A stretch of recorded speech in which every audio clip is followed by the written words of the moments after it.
Hey, this is Eric, and this is Let Me Get This Straight. You know, I've been on X over the last few days, and I've seen a rather disturbing trend. And it's this whole concept of free Palestine.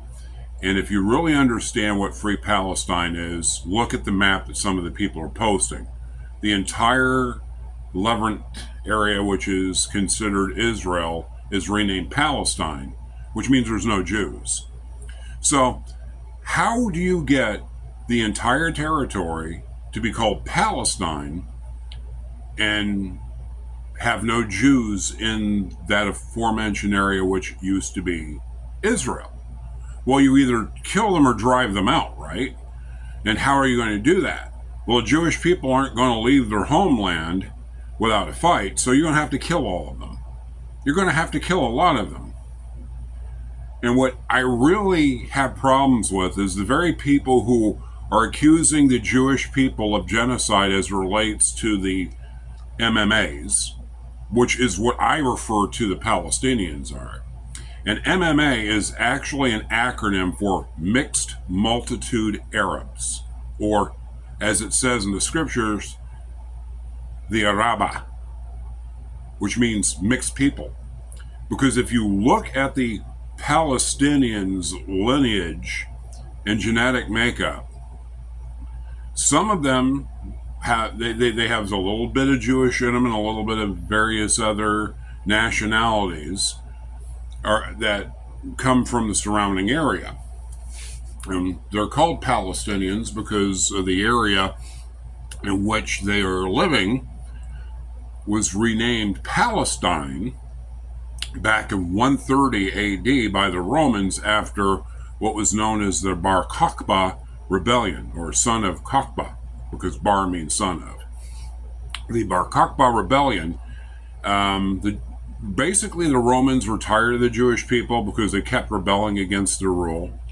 So they basically engaged in to borrow from Adolf Hitler the final solution, which is basically kill as many Jews as you can and basically deport the rest of them from Judea, because that's what it was called, Judea. And then that way, the problems goes away. And to remove the memory of the Jewish people from the face of the earth, the Romans renamed that area Palestine, hearkening to the Philistines who lived in the area by the Mediterranean Sea coast, in places like Gaza, Ascalon, and three other Philistine cities. So they renamed Judea and Idumea and Samaria Palestine. And they did that to wipe the very memory of the Jewish people off the face of the planet. And they also renamed Jerusalem for the same reason. The problem with Jerusalem is there's just too many Jews. Sound familiar? That's what the Romans did. This is how Palestine got its name. It got its name from a group of people that were trying to wipe out Jews. And this has been the case for thousands of years, going all the way back to the Amalekites, one of the Jewish people, going all the way back, as we discussed previously, to an Egyptian king, an Egyptian pharaoh, who didn't remember what Joseph did for the nation of Egypt as well as the entire known world, when he saved, through God's guidance, the known world from certain death from famine because of the efforts of Joseph in storing up grain during the 7 years of abundance. So when the 7 years of grinding famine came, there was food to be had for the entire known world at the time.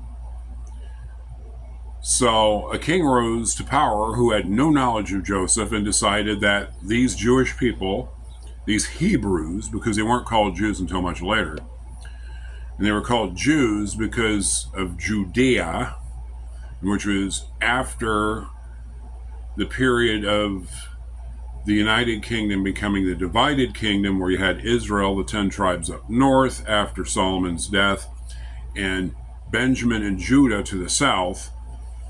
And Judah became known as Judah, because Judah was the tribe that was left to the south. David's tribe was the tribe of Judah and Benjamin, and they were incorporated later on to be known as Judea during the Persian occupation of the Holy Land, maybe a little before, and that's when it became known as Judea, up to the Roman period. Basically, you had Babylonian, Assyrian, because those were that's a nation, the empire that took the northern 10 tribes into exile in 722 BC. 586, Judah was taken into captivity by Nebuchadnezzar. 586. What ended up happening is the Babylonian Empire ended up falling to the Medo-Persian Empire, which in turn fell to the Greeks, who in turn fell to the Romans. And during this period of time, Judah was renamed Judea. But the common theme throughout this is people throughout history would rise up with the intent of destroying the Jewish people. One was this Pharaoh. We're not sure which one it was. A lot of people think it was Ramses II, but if you look at the archaeological timeline, that's a little sketchy. That's a topic for a different discussion. But the Pharaoh of Egypt, then from the Pharaoh of Egypt, you had the Amalekites that came out and attacked Israel when they were released from captivity from Egypt. Then you go down further in history, you deal with this guy by the name of Haman, who we're going to be talking a little bit about today in the book of Esther. And of course, there were other guys, like a guy by the name of Sanballat and another guy who was against the Jewish people when Nehemiah came to Ezra came first to rebuild the temple. Then after Ezra, Nehemiah came to reconstruct the wall around Jerusalem. Moving forward to the Greek period, you had Antiochus Epiphanes of Syria, Antiochus IV, who sought to destroy the Jews and destroy their culture by forcing them to become Greek. And if you didn't become Greek, he was going to kill you. This brought us what we call now the festival of Hanukkah, or rededication, because Judas Maccabee and Matthias Maccabee basically rose up. They were part of the priestly family. They rose up and rebelled against Antiochus and drove the Syrians, with God's help, from their land, and became an independent nation for a couple of hundred years. But then the Romans came to be. And in each epoch or period of history, we see somebody rising up who sought to destroy the Jewish people. Of course, the most recent one right now that we can think of as far as systematic butchery of Jewish people is Adolf Hitler, who killed 6 million Jews in internment camps and concentration camps. Then we have the situation between of the Arab nations aligning together to do it. Once in May of 1948, when Israel was reestablished as a nation by the UN. Next one was 1967, which is called the 7 Days War. Then you had the war in 1973. And now you have this attack which took place on October 7th of last year, in which 1,200 Jewish people, civilians, were killed. Unarmed civilians were butchered. Children were beheaded. Women were raped. Horrible, atrocious things. So what's the purpose of this history lesson that, by the way, you can confirm if you do your online research or go to the library and look these things up? You will see that what I'm saying is grounded in fact. Is that in every situation where God's people, the Israeli people, were threatened, deliverance would rise for them. As a matter of fact, going back to Haman, there's a Jewish festival known as Purim. And Purim comes from the word pur, which means lot. To decide when to enact his evil plan, Haman had lot cast, and it fell on the month of Adar, and a certain day of the month of Adar, which is the 12th month of the Hebrew calendar. And it was on that day he was going to enact the destruction of the Jewish people that existed in the Persian Empire. It was a pretty detailed, thought-out plan by Haman to kill every Jewish person. And it emanated from the fact that a slight was done to him by a guy by the name of Mordecai, who is the uncle of Queen Esther. Basically, everybody else would bow and scrape to to Haman, except for Mordecai. Haman got incensed, and Haman decided, well, I'm not just going to take him out, I'm going to take out every Jew I can lay my hand on. Adolf Hitler's playbook. By the way, did you know that Mein Kampf, which is Hitler's autobiography, meaning my struggle in German, that's what Mein Kampf means, my struggle, is still a bestseller in the Arabian Peninsula? Just saying. But getting back to Haman, Haman was incensed by this slight, and he vowed to kill every Jewish person that he could in the Persian Empire, which extended a great way around the known world. They had the Persian Empire, the Medo-Persian Empire, ruled over a huge section of the known world, the entire known world, actually. And he wanted to eradicate every Jew. And for Mordecai, he built this gallows, this big, huge spike, impaling spike, 50 cubits high, and he was going to impale Mordecai on it. Now, interesting thing, I can't just go, I'm not going to be able to read the entire book because of time constraint, but basically the way it plays out is Haman, who, by the way, was a descendant of the Amalekites, because Haman was an Agagite, and an Agagite refers back to King Agag, who Saul, the king of Israel, engaged in battle, and God told him to put everyone to death because these Amalekites he was going to wage war with forever, because they came out and attacked his people unprovokedly. And because the Amalekites did this and set themselves to the task of eradicating the Jewish people, God said, I'm at war with Amalek. What ended up happening is Saul did not obey Samuel's injunction to kill everyone on the battlefield that day. He let King Agag live, and now we have this guy named Haman, who is a descendant of Agag, who is an Amalekite himself, carrying on the Amalekites' nefarious agenda, which is to wipe out the Jewish people. Notice the theme here. God is wanting you to see something here.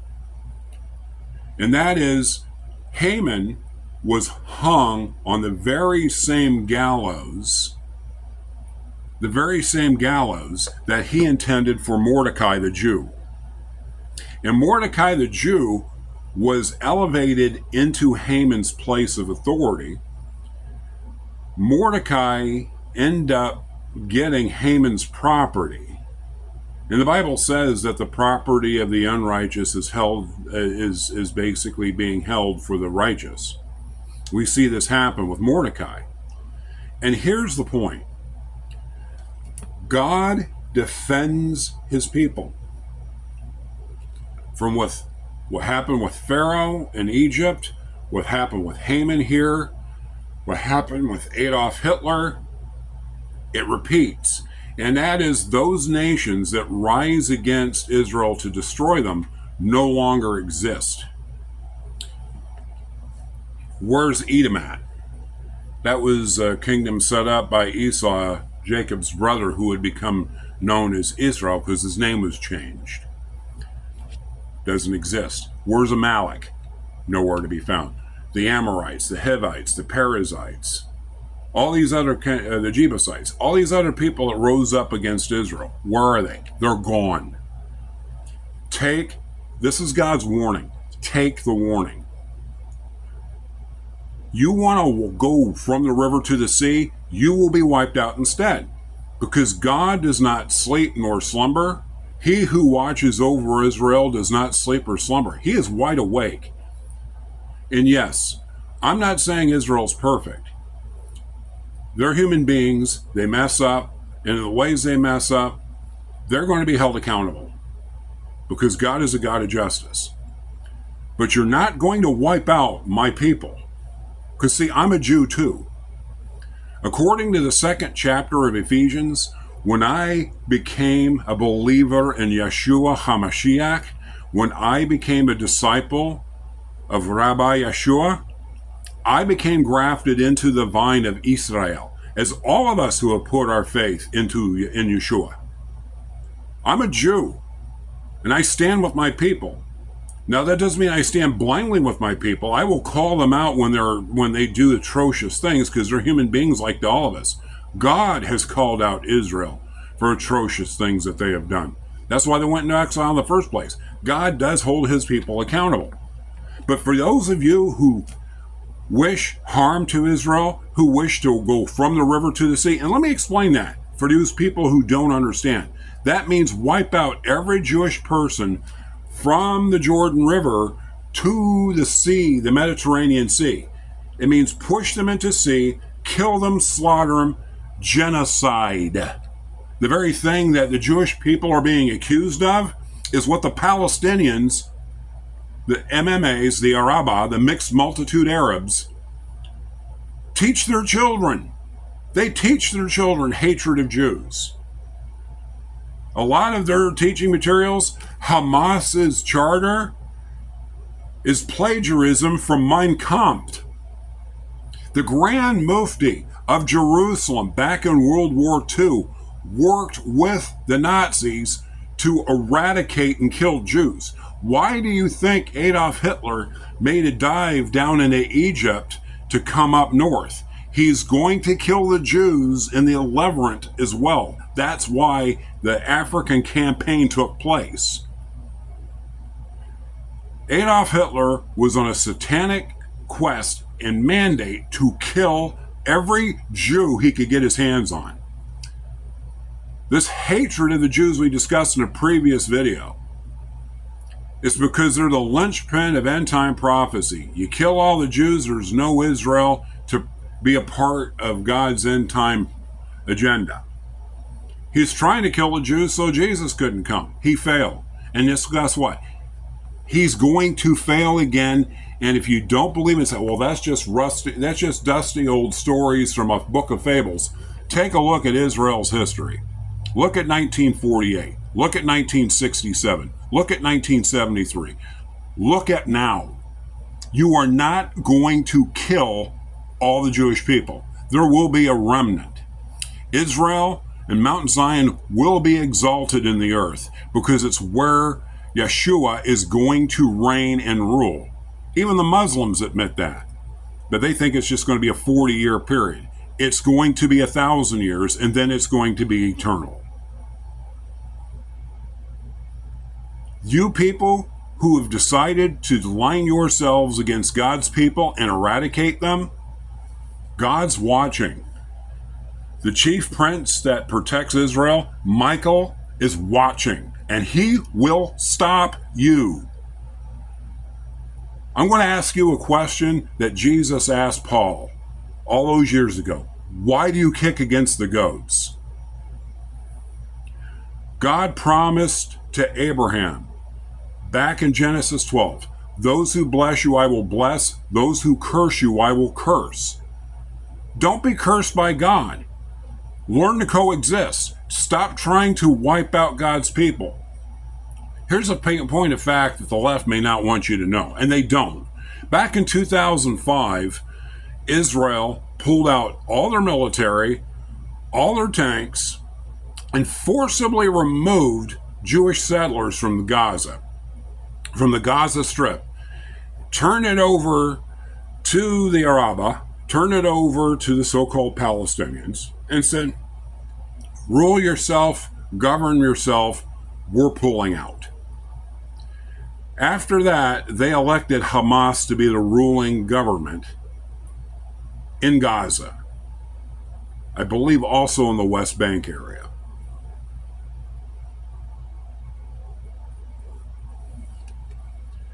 And Hamas is a terrorist organization. So basically, what the Palestinians did is the same thing that Adam and Eve did in the Garden of Eden. They were given sovereignty of their own territory. Israel said, I'm pulling out, we're moving our tanks, we're removing our people. Gaza is yours. And you're probably going to do the same thing with the West Bank too. This was probably an experiment to see how things would go in Gaza. So what ended up happening? Well, same thing happened in the Garden of Eden. God gave us sovereignty over the garden of the world. He put us in charge of everything. Then instead of obeying him, we obeyed Satan, and we put a murderer in charge. And now we have death. That's what happens when a murderer is in charge. The same thing happened in Gaza. They put Hamas in charge of their government. Hamas are murderous terrorists. They've always been. Look at their charter. They're about murder. They're about subversion. They're not about peace. They're not about the welfare of the Palestinian people. The Palestinian people were just pawns in their war against Israel. They were building rocket emplacements on top of and beside hospitals, apartment buildings, and places where civilian population was dense. So Israel had a horrible decision to make. Do we allow these people to continue to shoot missiles at us with impunity, or do we take a chance on hurting civilians? And that's why for the longest time, Israel did not respond in force to the rocket attacks from Gaza, because they knew that Hamas had put these emplacements they put these emplacements where highly densely population of Palestinians were. Finally, October 7th takes place. 1,200 Israeli civilians were slaughtered unprovokedly.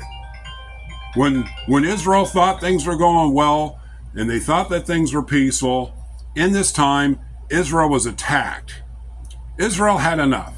They had turned the cheek so many times, and now they go in full bore to defend themselves. It breaks my heart that there has been civilian casualties in this conflict.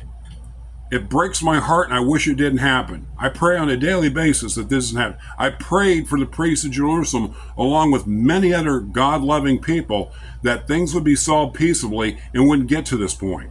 But unfortunately, it did. And a great, huge part of that was the fact that this horrible assault, killing 1,200 people, children being beheaded, women being raped. These weren't military targets that Hamas was hitting. It was civilian. People asleep at 6 o'clock in the morning had their communities raided. A music festival. We had these paragliding AK-47 wielding psychopaths descend and shoot up Israeli civilians at a music festival. No one was armed. No one killed a Palestinian. No one killed an Arab. The thing is, how many German civilians died in the Battle of Britain? Hundreds of thousands. No one bats an eyelash. Well, they're Germans. They had it coming to them because of Adolf Hitler. So who cares if a bunch of German civilians die? Because it's war. That's why war sucks. This is why war is horrible. This is why God doesn't like war. God didn't create us for war. He created us to love each other, take care of each other. War came when we took this world and we handed it over to a murderer.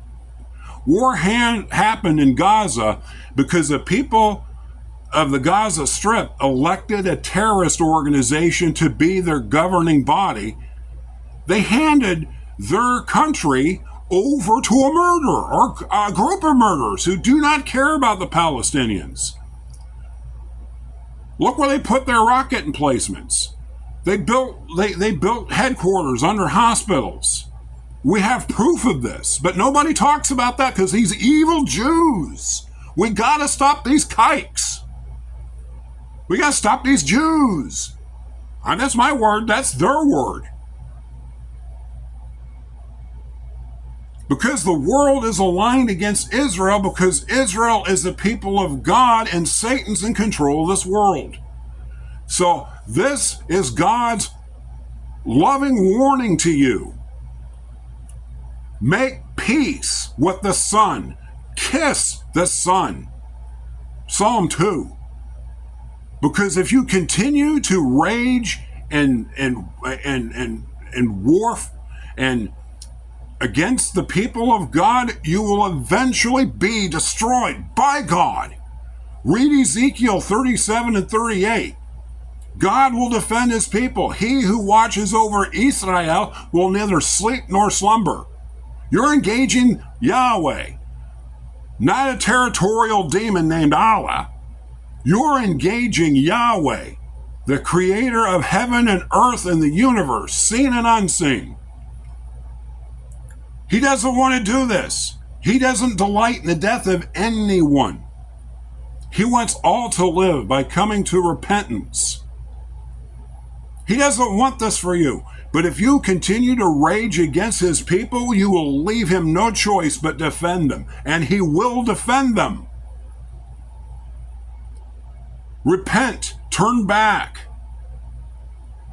to the American government.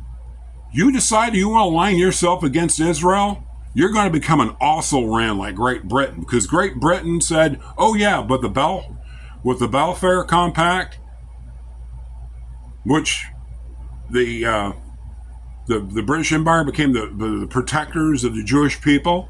They went back on that. They weren't an empire. Shortly after that, you see what happened? They're an also-ran.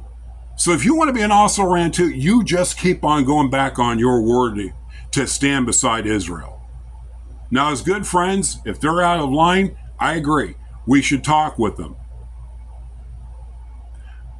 But to forsake them, for the sake of the people who are trying to destroy them, prepare for judgment.